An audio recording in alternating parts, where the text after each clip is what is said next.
Kasus tewasnya Satpam dengan tangan terborgol di Waduk Jatiluhur, Purwakarta, Jawa Barat hingga kini masih belum terungkap.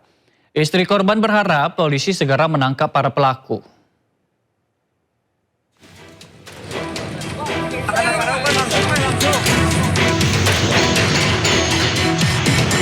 Suasana duka masih menyelimuti kediaman Sumarna, Satpam Perum Jasa Tirta II yang ditemukan tewas dengan tangan terborgol di Waduk Jatiluhur, Kabupaten Purwakarta, Jawa Barat.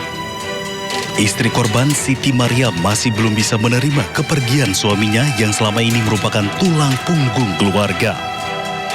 Semasa hidupnya, Sumarna dikenal sebagai sosok bertanggung jawab dan pekerja keras. Sumarna juga dikenal aktif dalam kegiatan sosial dan lingkungan sekitar. Sekarang itu harus mulai berpikir gitu ya, gimana gitu ke depannya untuk membiayai kedua anak saya gitu ya. Mungkin saya harus bekerja mungkin ya, karena kan sudah tidak ada yang membiayai lagi. Dia orangnya baik, sangat bertanggung jawab sama keluarga. Orangnya bersosialisasi juga di masyarakat ya. Kebetulan kan sebagai satpam kan almarhum juga sebagai limas ya, dan dulunya di desa gitu. Baik, pekerja keras gitu, alhamdulillah. Sementara paman korban menilai kondisi kematian Sumarna janggal. Pasalnya borgol yang dibuat untuk mengikat korban merupakan perlengkapan kerja saat bertugas. Dalam keadaan tangan terborgol, borgol yang dia bawa sendiri, kan dia sebagai petugas security kan bawa borgol kan. Nah, cuman kuncinya ada di satu, kok masa dia bisa borgol sendiri. Hanya kalau memang betul adanya sebuah kriminal, ya diuruslah dengan tindak supaya istilahnya hal-hal seperti ini tidak terjadi lagi.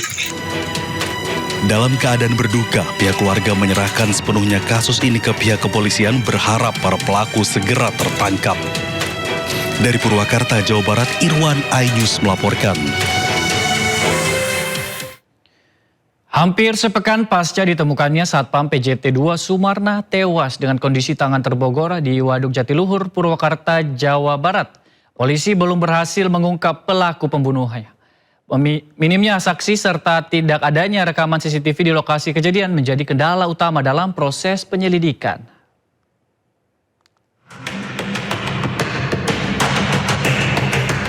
Satreskrim Polres Purwakarta terus melakukan penyelidikan secara intensif untuk mengungkap kasus tewasnya Sumarna, petugas keamanan PJT 2 yang ditemukan meninggal dunia di perairan Tanggul Hayat, kawasan Waduk Jatiluhur, Purwakarta, dengan kondisi kedua tangan terborgol.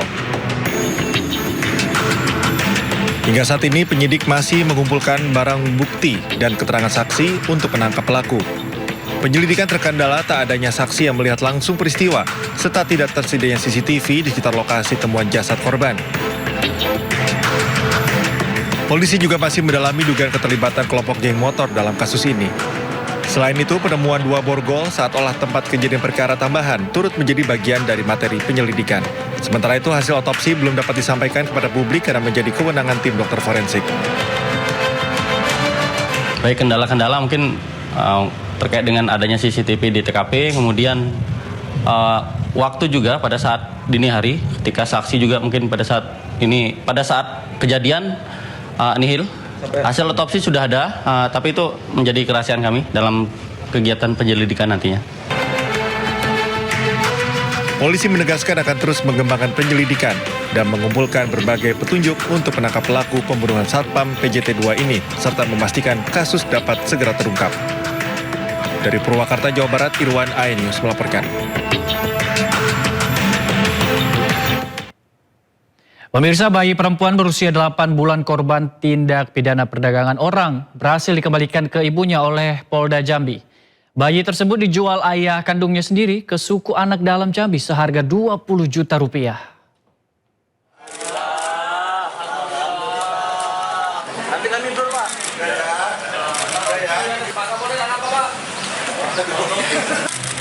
Seorang ibu tak kuasa menahan haru saat bertemu buah hatinya yang masih berusia 8 bulan, usai menjadi korban tindak pidana perdagangan orang. Korban sebelumnya sempat dijual ayah kandungnya ke suku anak dalam Jambi seharga 20 juta rupiah. Pertemuan bayi korban TPPO dan ibunya ini berhasil dilakukan usai mediasi pihak polisi dan pemerintah Kabupaten Batanghari dengan perwakilan warga suku anak dalam yang membeli korban dari ayahnya beberapa waktu lalu. Sementara untuk proses penyelidikan, Polda Jambi sudah memeriksa 8 orang saksi. Motif penjualan korban diduga dilakukan ayah kandungnya karena tidak harmonisan rumah tangga. Diawali dari peristiwa yang biasa sebenarnya dalam keluarga, suami istri komunikasi yang kurang baik gitu kira-kira. Konflik rumah tangga tadi itu telah terjadi dugaan penyerahan anak oleh ayah daripada si anak inisial G tadi, ya, kepada seseorang wanita dengan penerimaan uang 20 juta rupiah. Kasus ini mencuat setelah ibu kandung korban mendapat informasi dari rekannya bahwa sang buah hati dijual ke suku anak dalam. Korban sempat dievakuasi ke rumah aman oleh Pemkab Batanghari, namun kembali dibawa sekelompok orang. Dari Jambi, Adrianus Susandra, iNews melaporkan. Suasana haru menyelimuti ruang tahanan Polres Situbondo. Seorang bocah laki-laki nekat mengayuh sepeda puluhan kilometer seorang diri demi melepas rindu kepada sang ayah yang menjadi tahanan titipan di Polres Situbondo.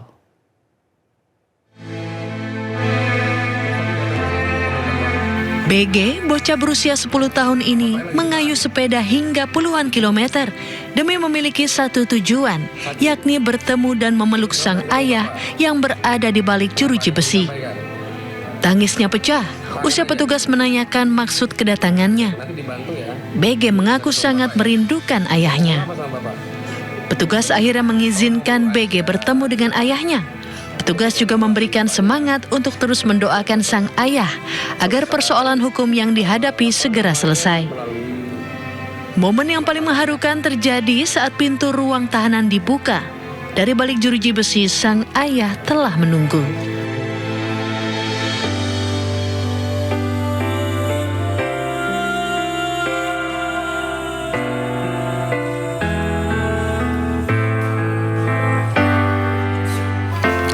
BG yang baru berusia 10 tahun ini pun langsung menangis dan berusaha memeluk ayahnya seerat mungkin. Petugas merasa kasihan karena alasan anaknya rindu atau kangen sama orang tuanya, sehingga diberi kesempatan untuk ketemu sama orang tuanya. Dan ayahnya atau bapaknya ini dilakukan penahanan karena diduga melakukan kekerasan fisik atau penganiayaan terhadap seseorang. Sebelum meninggalkan Polres Situbondo, petugas juga memberikan sejumlah makanan ringan dan uang saku kepada bocah tersebut. Dari Situbondo, Jawa Timur, Rizky Amirul Ahmad, iNews melaporkan. Sementara itu di kasus lain, Kementerian Kesehatan tidak menemukan adanya indikasi beban kerja berlebih atau overwork terhadap dokter magang berinisial SZM di RS Medika Cisalak, Depok, Jawa Barat.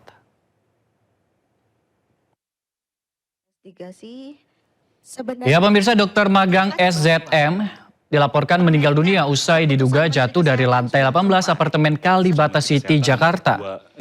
Usai kematian SZM, Kemenkes langsung menurunkan tim investigasi untuk mendalami ada atau tidaknya kelalaian atau penyimpangan selama proses magang. Dari hasil investigasi, Kemenkes tidak menemukan adanya indikasi beban kerja berlebih atau overwork. Sebab jam kerja dokter magang dibatasi maksimal 40 jam per minggu untuk mencegah eksploitasi. Kompas tadi menurut saya itu juga insya Allah akan dikerjakan oleh cita untuk berpulangnya sejawat dokter dalam masa pengabdian. DPRD Kabupaten Timur Tengah Utara Nusa Tenggara Timur memberhentikan sementara 3 anggota DPRD terkait kasus dugaan intimidasi terhadap almarhumah Dr. Ica. Kendati demikian, keluarga Dr. Ica menilai sanksi tersebut belum memenuhi rasa keadilan.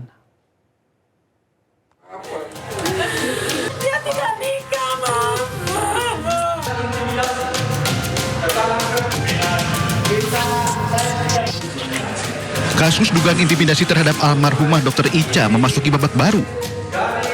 DPRD Kabupaten Timur Tengah Utara Nusa Tenggara Timur menggelar sidang paripurna khusus untuk memutuskan sanksi etik terhadap 3 oknum anggota DPRD, yakni Terensius Lazakar, Norbertus Tubani, dan Veronica Lake. Hasil sidang etik memutuskan ketiga anggota DPRD diberi sanksi berupa pemberhentian sementara dari keanggotaan DPRD. 2. Menyatakan pemberhentian sementara dari anggota DPRD Kabupaten Timur Tengah Utara dengan hitung-hitung seperti yang sudah dibacakan. Kuasa hukum keluarga almarhumah Dr. Ica yang ikut menghadiri sidang mengungkapkan keputusan DPRD Kabupaten Timur Tengah Utara belum memberikan rasa keadilan bagi pihak keluarga. Menurutnya DPRD Timur Tengah Utara hanya menampilkan drama dalam penyelesaian kasus yang menyita perhatian publik tersebut. Artinya, ketika mereka melanggar sumpah dan janji, mereka sudah tidak pantas lagi untuk menduduki jabatan mereka saat ini. Paradoksnya, tadi jelas disampaikan bahwa mereka diberhentikan untuk sementara dan masih menerima hak-hak dia sebagai anggota DPRD. Ini putusan yang sangat paradoks dan lucu. Dia tidak nikah, Mama. Sebelumnya almarhumah Dr. Ica diduga mengalami intimidasi oleh 3 oknum anggota DPRD saat menangani seorang pasien rujukan karena gigitan ular. Dugaan intimidasi disebut memicu depresi yang berujung pada keputusan korban mengakhiri hidupnya. Kasus ini masih menjadi perhatian publik dan memunculkan tuntutan agar penegakan etik dan hukum dilakukan secara adil dan transparan. Dari Timur Tengah Utara NTT, Sefnat Besi iNews melaporkan. Pemirsa, mantan Wakapolri Komjen Polisi Purnawirawan Ugro Seno memenuhi panggilan Korps Pemberantas Tindak Pidana Korupsi atau Kortas Polri. Ugro diperiksa terkait dugaan pengadaan dan hibah lahan sekolah polisi wanita periode 2010-2014. Setibanya di Bareskrim, Ugro Seno disambut tim penyidik dan langsung memasuki ruangan. Ugro Seno sebelumnya menyatakan siap memenuhi undangan klarifikasi oleh Kabareskrim Polri terkait dugaan pengadaan dan hibah lahan sekolah polisi wanita periode 2010-2014 di Ciputat, Jakarta Selatan. Berdasarkan surat yang diterima Ugro Seno, penyelidikan perkara ini baru resmi dimulai pada 2 Juli 2026, meski kasus yang dipermasalahkan terjadi belasan tahun silam. Saat itu Ugro Seno menjabat sebagai Kolemodikpol Polri.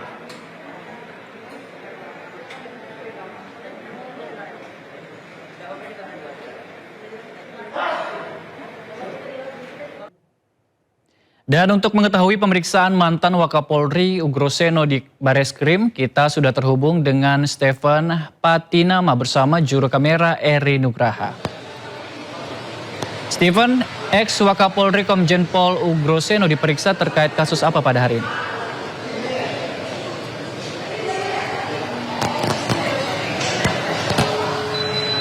Baik, selamat siang Ardi dan juga pemirsa. Untuk terkait persoalan yang memanggil mantan Wakapolri yaitu Komjen Polisi Ugro Seno hari ini, yaitu terkait adanya dugaan tindak pidana korupsi begitu berdasarkan laporan dari masyarakat pada perkara hibah lahan sekolah polisi wanita yang ada di Ciputat, Jakarta Selatan dan juga di Lembang.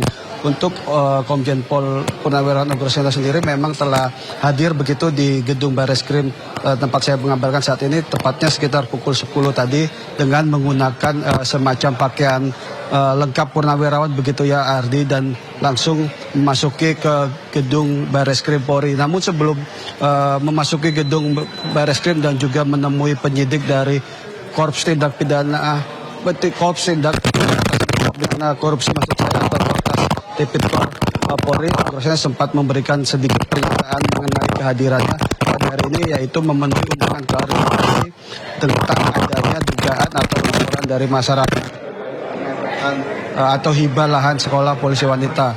Namun dirinya merasa heran karena apa yang ingin diklarifikasi ini adalah kejadian ataupun semacam kebijakan yang telah terjadi sekitar 15 tahun yang lalu atau di 2011, dan dirinya merasa ada sedikit kejanggalan dan dirinya di sini merasa adanya tindak kriminalisasi. Namun hal itu sempat dibantah oleh Kepala Korps Tipikor Polri yaitu Irjen Polisi Toto bahwa pemanggilan ini murni hanya untuk klarifikasi berdasarkan laporan masyarakat yang diterima oleh Korps Tipikor Mabes Polri dan sudah dilakukan sesuai aturan dan undang-undang yang berlaku. Untuk sampai saat ini memang sudah sekitar 1 jam begitu Komjen Pol Purnawirawan Ogroseno tengah berada di dalam ruang Korps Tindak Pidana Korupsi untuk memenuhi atau memberikan klarifikasi. Dan namun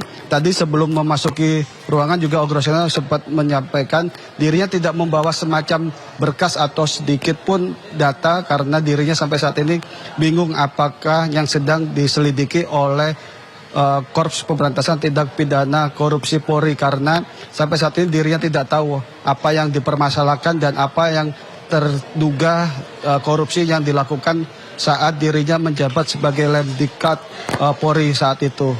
Ardi.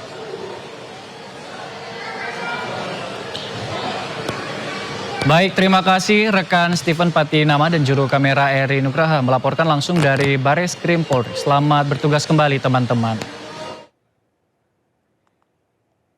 Pemirsa, kita ke berita selanjutnya. Gubernur Maluku Utara Sherly Chowanda mengumumkan akan memotong gaji ASN sesuai golongannya. Langkah ini terpaksa diambil karena anggaran pemerintah daerah defisit. Secara pribadi dan mewakili Pemprov Maluku Utara mengucapkan permintaan maaf mulai bulan Juli 2026 TPP untuk ASN level staff dan P3K akan dipotong 10%. Pemerintah Provinsi Maluku Utara resmi mengambil langkah efisiensi dengan memangkas tambahan penghasilan pegawai ASN. Gubernur Maluku Utara Sherly Chowanda menegaskan keputusan ini diambil sebagai langkah terakhir karena kondisi fiskal semakin berat, terutama setelah pemerintah pusat memotong anggaran daerah sebesar 709 miliar rupiah. Oleh karena itu, dengan berbagai pertimbangan dilakukan efisiensi potongan 10% untuk TPP mulai bulan 7 sampai bulan Desember itu menghasilkan efisiensi 67 miliar. Artinya kita masih tetap defisit 51 miliar. Solusinya adalah peningkatan PAD. Jadi apakah bisa tidak dipotong? Tidak bisa. Dengan berbagai simulasi itu yang terbaik yang bisa dilakukan. Oleh karena itu saya mewakili pribadi dan pemerintah Provinsi Maluku Utara memohon maaf atas pemotongan ini, memohon pengertiannya dan menginfokan penjelasan bahwa memang fiskal kita dalam kondisi yang sulit untuk tidak dilakukan pemotongan karena rencananya pemangkasan akan diterapkan mulai Juli hingga Desember 2026. PNS, staf, dan P3K akan dipotong sebesar 10%. Sementara eselon 1 hingga 4 sudah sejak awal Januari ini dipotong sebesar 20%. Tetapi tadi juga sudah mendengar semua keluhan dari kepala daerah bahwa itu tidak menyelesaikan masalah kami di daerah karena kami sekarang tidak punya cash flow untuk membayar gaji P3K sampai dengan akhir tahun. Sebelumnya, Gubernur Sherly sempat curhat ke DPR di depan anggota Dewan dan Menteri Dalam Negeri. Sherly mengaku kesulitan menggaji pegawai pemerintah P3K sampai akhir tahun 2026.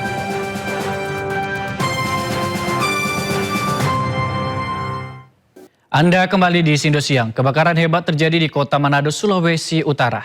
Peristiwa ini menyebabkan 10 rumah warga ludes terbakar.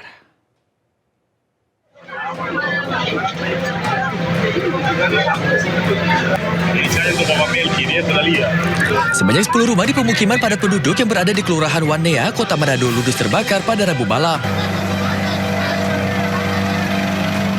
Kebakaran diduga dipicu kompor yang lupa dimatikan salah satu rumah kos. Kencangnya hembusan angin membuat api dengan cepat merembet ke bangunan sekitarnya. 8 unit mobil pemadam kebakaran dan 2 unit water cannon milik Polda Sulut dikerahkan ke lokasi. Api pun berhasil dipadamkan setelah 2 jam kemudian. Akibat peristiwa ini 10 rumah warga ludes terbakar. Tidak ada korban jiwa dalam peristiwa ini, namun kerugian material diperkirakan mencapai miliaran rupiah. Dari Manado, Sulawesi Utara, Jeffrey Langi, A-News melaporkan.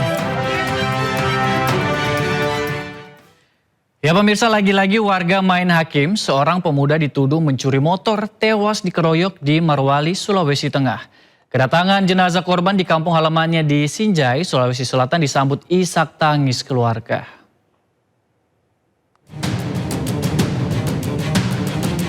Setiawan Korban tewas dikeroyok massa di Kabupaten Morowali, Sulawesi Tengah lantaran diduga mencuri motor di halaman minimarket dipulangkan ke kampung halamannya di Sinjai Tengah, Kabupaten Sinjai.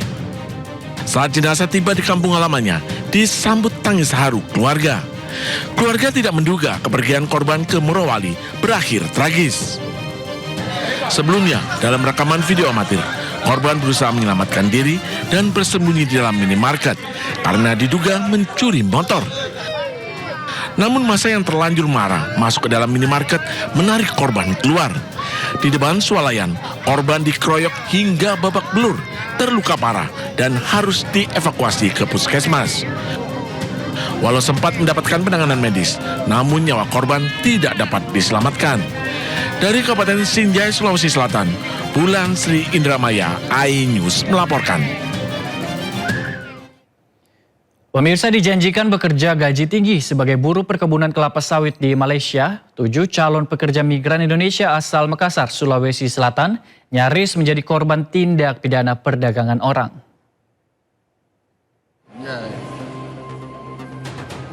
Polisi menggagalkan keberangkatan 7 calon pekerja migran Indonesia melalui prosedur resmi yang hendak bertolak melalui Bandara Sultan Hasanuddin Makassar, Sulawesi Selatan.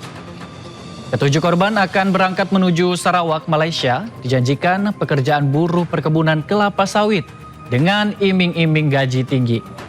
Diduga mereka adalah korban tindak pidana perdagangan orang yang sebelumnya masing-masing menyetorkan uang 8 juta rupiah kepada perantara pekerja. Sejumlah barang bukti disita antara lain 1 mobil, 7 pasport boarding pass, dan 1 ponsel. Polisi menangkap seorang tersangka, Abdul Rahman, berperan sebagai perekrut, sementara 1 pelaku lain, Iswandi, masih buron. Dan Iswandi yang memberangkatkan para pekerja migran Indonesia tanpa melalui prosedur dan setelah itu membebankan biaya sebesar 8 juta rupiah per orang untuk biaya keberangkatan sampai ke Sarawak, Malaysia. Atas dasar informasi tersebut, petugas Polri dengan segera melakukan penyidikan dan melakukan pemeriksaan terhadap korban dan saksi. Selanjutnya melakukan koordinasi dengan pihak BP3M